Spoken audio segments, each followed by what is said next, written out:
आदाब, मैं मोहिउद्दीन आप सभी का खैर मकदम करता हूं हमारे ख़ास प्रोग्राम ख़ास मुलाकात में।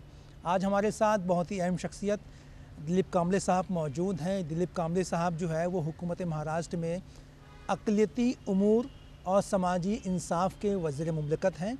हम इनसे मुख्तलिफ़ मौज़ूआत पर बात करेंगे। दिलीप कांबले साहब का ताल्लुक़ पूना से है और पूना के अलावा जो है ये दलित चेहरा माने जाते हैं बीजेपी में। चलिए गुफ्तगू का आगाज़ करते हैं और सीधा सवाल करते हैं कि पार्लियामेंट का इलेक्शन फ़िलहाल आने वाला है, इलेक्शन का डंका बज चुका है, तो दिलीप कांबले साहब जो है वो क्या आपको लगता है कि बीजेपी की जो है वो बीजेपी को फ़ायदा हो पाएगा या नुकसान हो पाएगा? पिछले 4-4.5 साल में महाराष्ट्र की गवर्नमेंट ने जो अच्छे काम किए हैं और केंद्र में माननीय मोदी साहब के नेतृत्व में सरकार ने जो अच्छे काम किए हैं, इस काम के आधार पर, इस विकास के आधार पर हम लोगों के सामने चुनाव में जाएंगे। और मुझे पूरी तरह से मैं आश्वस्त हूँ और भारतीय जनता पार्टी के हर एक नेता भी आश्वस्त है, हमारे कार्यकर्ता भी जानते हैं कि देश में जो विकास हुआ है उस विकास के आधार पर देश की जनता भारतीय जनता पार्टी को अपना वोट देंगी, समर्थन देंगी। क्या आपको लगता है कि जिस तरह से पूरे मुल्क में जंग का माहौल बनाया गया और उसके बाद पाकिस्तान पे हमला किया गया, उसका असर जो है वो वोटर पे पड़ सकता है और उसका फ़ायदा बीजेपी को महाराष्ट्र में भी मिल सकता है? देखिए, ये जो देश के बारे में जो आपने सवाल पूछा और जंग के बारे में, मैं समझता हूँ कि पहले देश, फिर बाद में पार्टी और उसके बाद मैं हूँ। तो भारतीय जनता पार्टी का कार्यकर्ता होने के नाते मैं आपको बताता हूँ कि ये जंग को आप चुनाव से मत जोड़िए। कर्नाटक के बीजेपी के जो लीडर हैं येदियुरप्पा साहब, उनका ये बयान आया है कि इसका फ़ायदा जो है वो बीजेपी को होने वाला है। देखिए, मैंने तो आप उसको फ़ायदे से नहीं देखते हैं? मैं देखिए मैंने उनका जवाब सुना नहीं है, इसलिए मैं उस पर कोई यहाँ पे टिप्पणी नहीं करना चाहूँगा। लेकिन मैंने शुरू में जो कहा कि हम लोग ये बात चुनाव से नहीं जोड़ रहे। लेकिन सवाल ये पैदा होता है कि जैसे कि आप इल्ज़ाम लग रहा है कि आपकी हुकूमत नाकाम रही है, बेरोज़गारी जो है वो कम होने का नाम नहीं ले रही है, किसानों की खुदकुशी जो है वो कम होने का नाम नहीं ले रही है। देखिए, महाराष्ट्र में जो किसान की खुदकुशी का जो ग्राफ है वो डबल हो चुका है पिछले। तो आप किसान के पास कैसे जाएंगे अपने मुद्दों को लेकर? 15 साल में जितना काम किसानों के लिए पिछली सरकार ने नहीं किया, उससे कहीं ज़्यादा गुना एक अच्छा काम महाराष्ट्र में माननीय मुख्यमंत्री जी के नेतृत्व में किसानों के बारे में हमने किया। फसल बीमा के बारे में निर्णय लिए हमने। जब भी कोई नैसर्गिक आपत्ति आई उसमें हमने मदद की। महाराष्ट्र के जो 14 ज़िले ऐसे हैं जहाँ पे कम ज़्यादा बारिश होती रही, अकाल के जैसी परिस्थिति निर्माण हुई, तो हमने 2 रुपये किलो से घी दिए, 3 रुपये किलो से चावल दिए।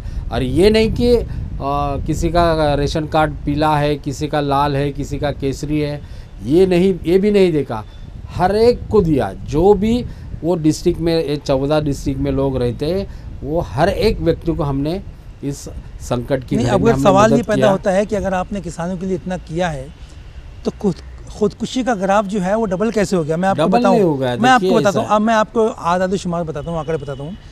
2011 से 2014 तक जो है वो एनसीपी कांग्रेस की सरकार थी महाराष्ट्र में। इस मुद्दत में जो है वो 6260 के लगभग किसानों ने खुदकुशी की। उसके बाद आपकी सरकार आई। 2015 से 2018 ये दरमियान जो है वो 12,000 के करीब किसानों ने महाराष्ट्र में आत्महत्या की है, खुदकुशी की है।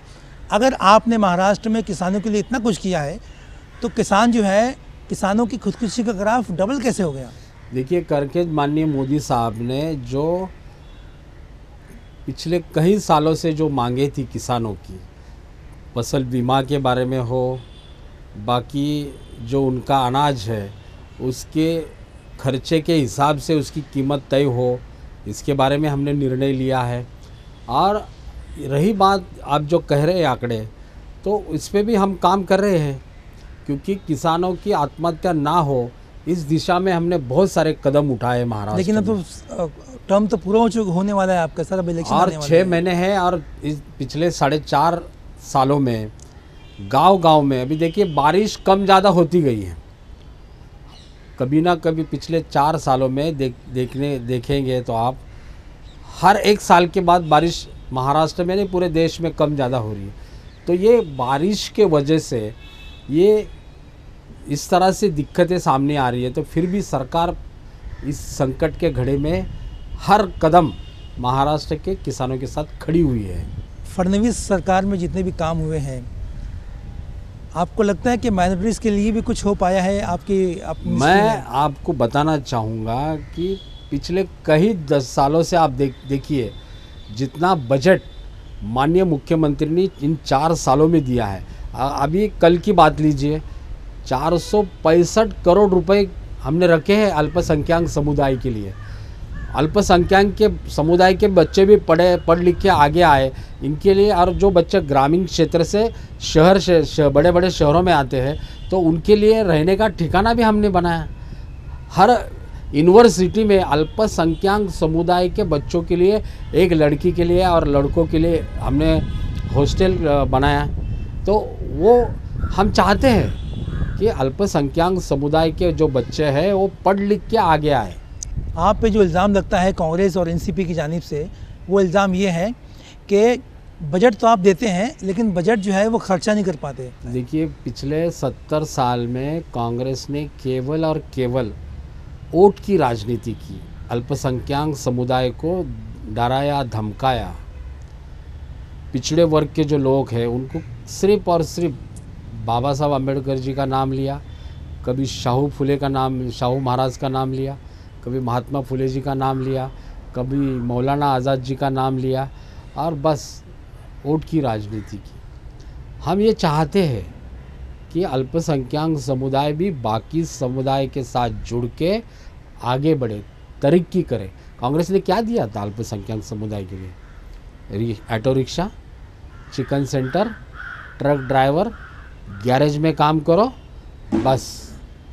लेकिन मौलाना आज़ाद फाइनेंशियल कॉर्पोरेशन जो महाराष्ट्र में है उसके पास तो बजट ही नहीं है बच्चों को देने के लिए। तो क्या अगलियत के बच्चे तरक्की करेंगे? पढ़ाई है हमारे पास अभी जो 465 करोड़ रुपए जो हमने रखे हैं उसमें से देंगे हम। लेकिन अभी तो इलेक्शन आने वाला है, कोड ऑफ कंडक्ट लग चुका है। इलेक्शन ये आया तो इसका असर ये महामंडल के कामों पर असर 4 नहीं होता है। साल हो चुके हैं आपकी हुकूमत को महाराष्ट्र में। ऐसे कई बच्चे हमारे सामने आते हैं जिनकी चप्पलें घस गई, जूते घस गए, लेकिन उनको जो है आपकी शराइत इतनी मुश्किल है कि वो उनकी शराइत पे जो है वो पूरा नहीं कर पाते और उनको जो है वो लोन नहीं मिल पाता। इतना इजी हमने किया है। तो क्या आपको लगता नहीं है कि मतलब हमने इतना इजी किया? एक सिंगल फॉर्म है, सिंगल पेज का भर के देना है, कोई उसमें कोई नहीं गारंटी नहीं, कुछ नहीं हम दे रहे हैं। मैं आपको बताता हूँ, मेरे चुनाव क्षेत्र में भी बहुत सारे हमारे मित्र हैं अल्पसंख्यक समुदाय के, वो सब भारतीय जनता पार्टी से जुड़े हुए हैं। लोग पहले बोलते थे कि नहीं बीजेपी आएंगे झगड़े हो जाएंगे, दंगे हो जाएंगे। कहाँ कुछ हुआ? कुछ नहीं हुआ है, बुरा लग रहा है। औरंगाबाद फसाद एक मिसाल है हमारे सामने। औरंगाबाद का देखिए जो औरंगाबाद जो हुआ है उसमें मिसअंडरस्टैंडिंग भी हुआ था, और देखिए जो हुआ लेकिन उसी दिन ख़त्म भी हो गया। ये कम्युनल राइट नहीं था, आपस के झगड़े थे। किसी ने किसी को आम बेचे, उसमें कुछ प्रॉब्लम हो गई, उस पर झगड़े हो गए, और ये झगड़े को कुछ लोग 2 समुदाय के झगड़े लगाने के चक्कर में थे। लेकिन लोग अभी समझदार हो गए हैं, लोगों ने झगड़े नहीं किए, झगड़े उसी दिन ख़त्म हो गए। हमारे साथ दिलीप कांबले साहब मौजूद हैं। वक्त हो चला एक छोटे से वक्फे का, वक्फे के बाद जल्द लौटते हैं।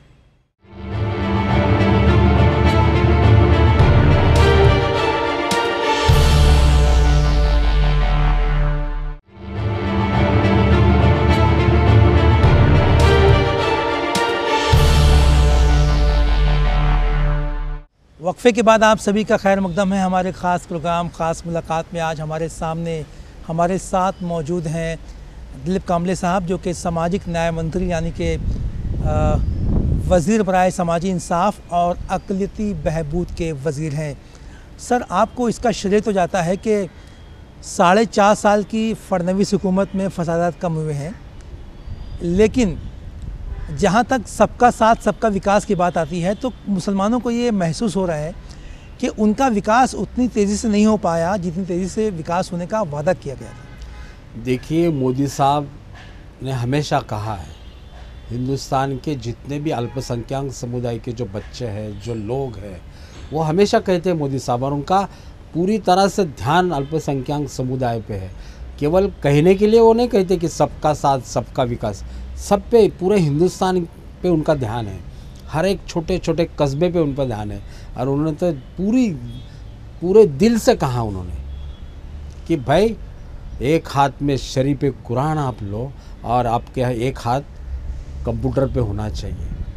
अरे केवल कह के नहीं रुके, उन्होंने आगे काम चलाया। आगे हर एक जितने भी देश में जितने भी राज्य है, वहाँ पर पिछड़े वर्ग के लोग हो, मुस्लिम समुदाय के लोग हो, बाकी छोटे छोटे लोग हैं, जो समाज है, हर एक का विकास होने के लिए उन्होंने सबको आगे लाने के लिए इतने पैमाने पे हमने निर्णय लिए। मुद्रा लोन हो, किसी गरीब का बच्चा बीमार है तो बड़े हॉस्पिटल में नहीं जा सकता, इसलिए आयुष्मान योजना जो 5 लाख हर कुटुंब में, हर फैमिली को साल में एक बार 5 लाख तक का खर्चा मुफ्त, कोई भी 5 स्टार हॉस्पिटल में आप जा सकते हो। ये किया हमने। सवाल ये पैदा होता है कि अगर आप ये इल्ज़ाम लगा रहे हैं कि कांग्रेस एनसीपी ने मुस्लिम अपीजमेंट की सियासत की है, तुष्टिकरण की सियासत की है, तो क्या आपको लगता नहीं कि मतलब बीजेपी और शिवसेना भी उसी राह पे चलने की तरफ जा रही है? क्योंकि सवाल मेरा ये है, अजमेर शरीफ का उर्स आने वाला है, मोदी जी की भी चादर गई है, उद्धव ठाकरे जी की भी चादर गई है, मैं भी जाने वाला हूं। आप भी जाने वाले हैं, लेकिन चादर चढ़ाने से क्या आपको लगता है कि मुसलमान खुश हो जाएगा, आप कोर्ट दे देगा?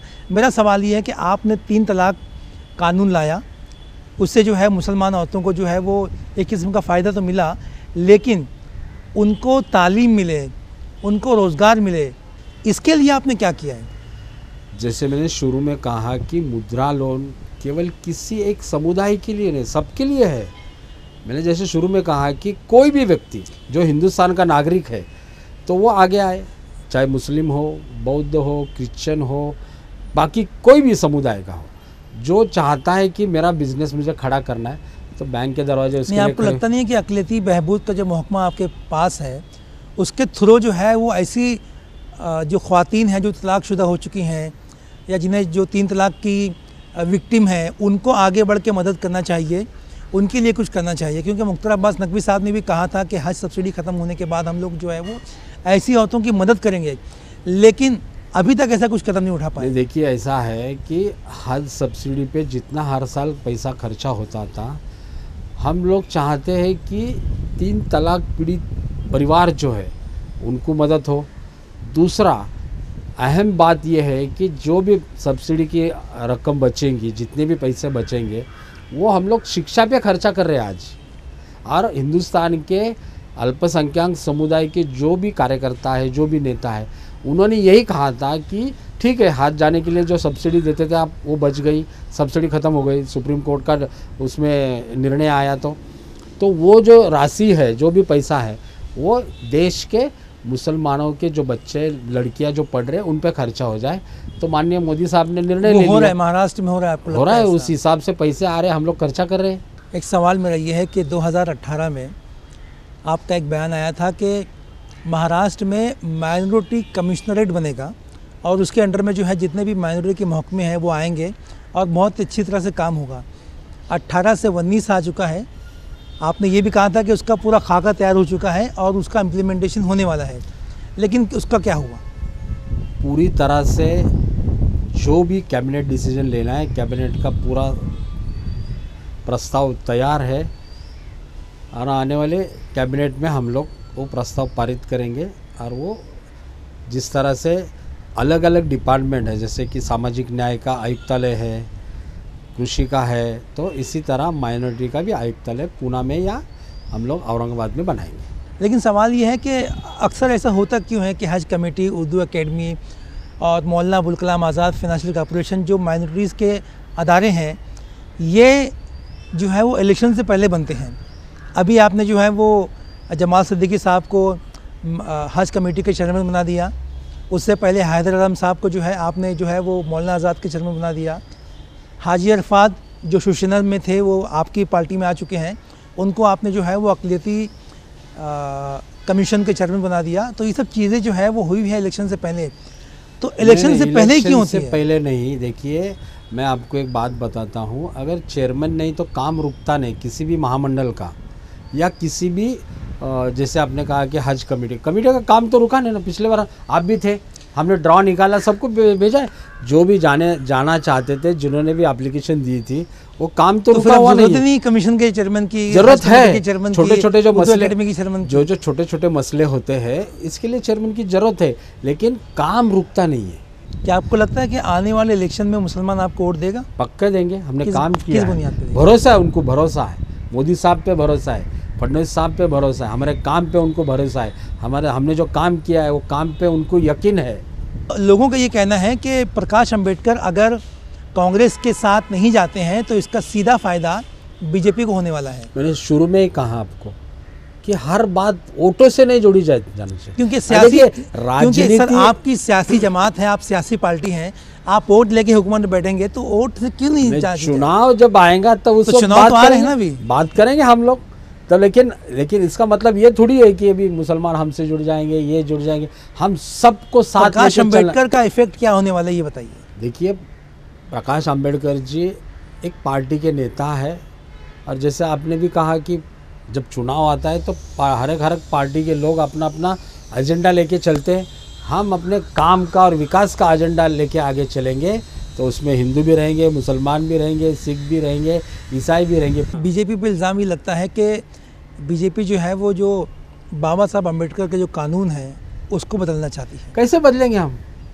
देखिए, बाबा साहब अम्बेडकर एक ही थे हिंदुस्तान में, उन्होंने हमें संविधान दे दिया, और उस संविधान के आधार पे शिक्षा प्राकर हर घर में एक अम्बेडकर है। और माननीय मोदी साहब ने शुरू में ही कहा, उसमें कहा ये इल्ज़ाम गलत है कि कानून गलत है, कैसे बदलेंगे? और मैं भी आपके सामने आज बैठा हूँ, आप जो मेरा आप इंटरव्यू ले रहे हो, तो उसी संविधान से ही मैं पढ़ा लिखा, नहीं तो कहाँ होता था मैं? बाबा साहब अगर संविधान नहीं देते थे तो कहाँ थे हम? यहाँ आते ही नहीं थे। बहुत अहम बात की आपने। वक्त तो चला एक छोटे से वक्फे के बाद बहुत ही अहम मुद्दे पर बात होगी।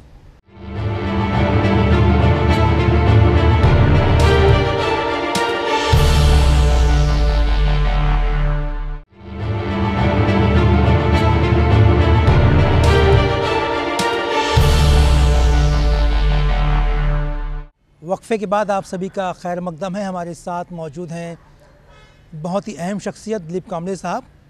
सर, एक बात ये बताइए कि आपकी हुकूमत ने मराठा को रिजर्वेशन दे दिया, लेकिन जब मुसलमानों की बात आई तो आप क्यों पीछे हट गए? देखिए, हम लोग पीछे नहीं हैं, हम लोग भी चाहते हैं कि मुस्लिम समुदाय को आरक्षण मिले, लेकिन जो 16% आरक्षण है मराठों का, उसके बाद जो अभी मोदी साहब ने पूरे हिंदुस्तान में जो लागू किया है 10% आरक्षण, वो मुसलमानों को भी मिलने वाला है।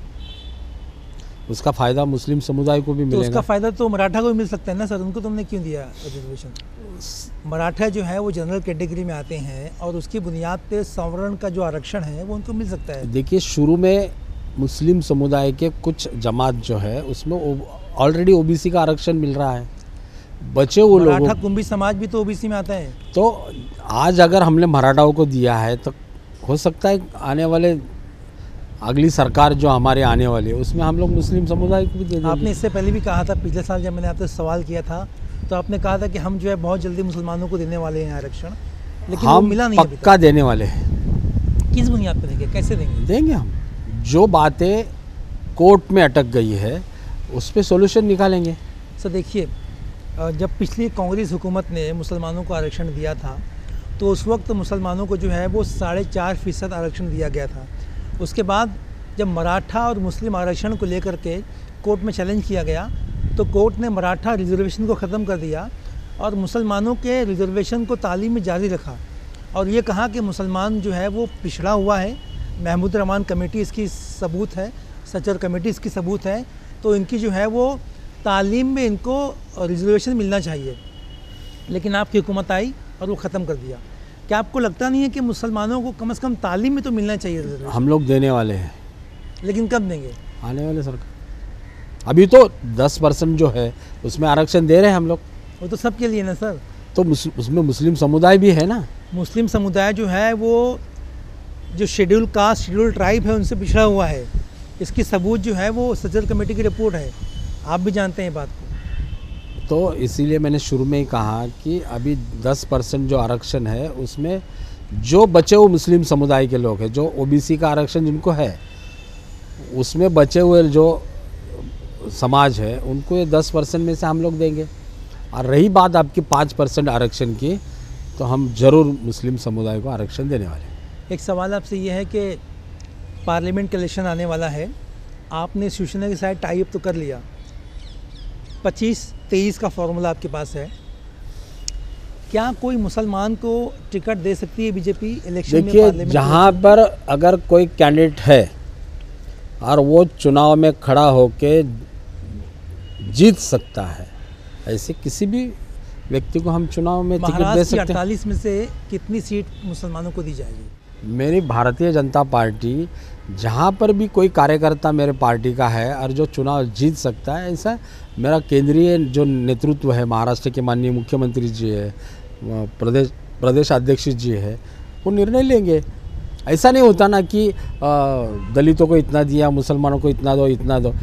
जो पार्टी का कार्यकर्ता है, जो काम कर रहा है सालों साल और जो चुनाव जीत सकता है, ऐसे का हम लोग ऐसे व्यक्ति को, ऐसे कार्यकर्ता को टिकट चुनाव में खड़ा करते हैं पार्टी।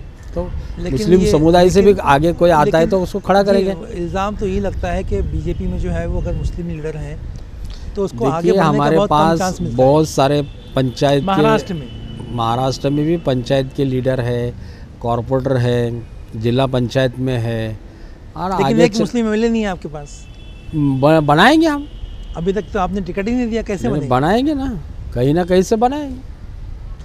सवाल आपसे एक ये है कि आप पूना से आते हैं और पूना की जो घटना है भीमा कोरेगांव, उसको लेकर के जो है वो फडणवीस सरकार पर बहुत आरोप आए, और जो लिबरल डेमोक्रेटिक लोग हैं, जो दानिश्वर तबका है, उसने भी जो है वो फडणवीस हुकूमत को बहुत मुखालिफत की।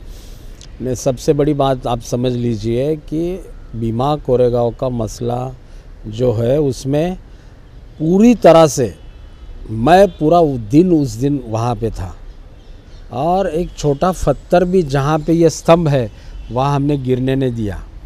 कुछ लोग चाहते थे कि दंगे हो जाए, वहाँ पे भगदड़ मच जाए और उसमें बहुत सारे लोग जख्मी हो या कुछ इंजर्ड हो जाए, इस तरह का कुछ षड्यंत्र था। लेकिन पुलिस प्रशासन, जिला प्रशासन और मेरे जैसे एक कार्यकर्ता के नाते बोलो या राज्य का एक मंत्री के नाते हम लोग पूरा दिन वहाँ पे थे और हमने ऐसी कोई भी घटना वहाँ घटने नहीं दी। जिस तरह का षड्यंत्र था वो हमने होने नहीं दिया। ये श्रेय महाराष्ट्र के मुख्यमंत्री देवेंद्र फडणवीस साहब को ही जाता है। लॉ एंड ऑर्डर हमने वहाँ बिगड़ने नहीं दी, और इसलिए लोग ये समझ चुके हैं कि पिछले साल जिन्होंने जो कुछ चाहता, जो कुछ करना चाह रहे थे, जिन्होंने कुछ किया, वो भी लोगों के समझ में आ गया है। इसलिए महाराष्ट्र के दलित समाज पूरी तरह भारतीय जनता पार्टी के साथ खड़ा हुआ है। बहुत बहुत शुक्रिया हमसे बात करने के लिए। हमारे साथ मौजूद थे दिलीप कांबले साहब, जो कि मुख्तलिफ मौज़ूआत पे, सियासी मौज़ूआत पर बात कर रहे थे। वक्त तो चला है आपको अलविदा कहने का। अगले हफ्ते एक नई शख्सियत के साथ आपके रूबरू फिर हाजिर होंगे। तब तक के लिए खुदा हाफिज़। खुदा हाफिज़।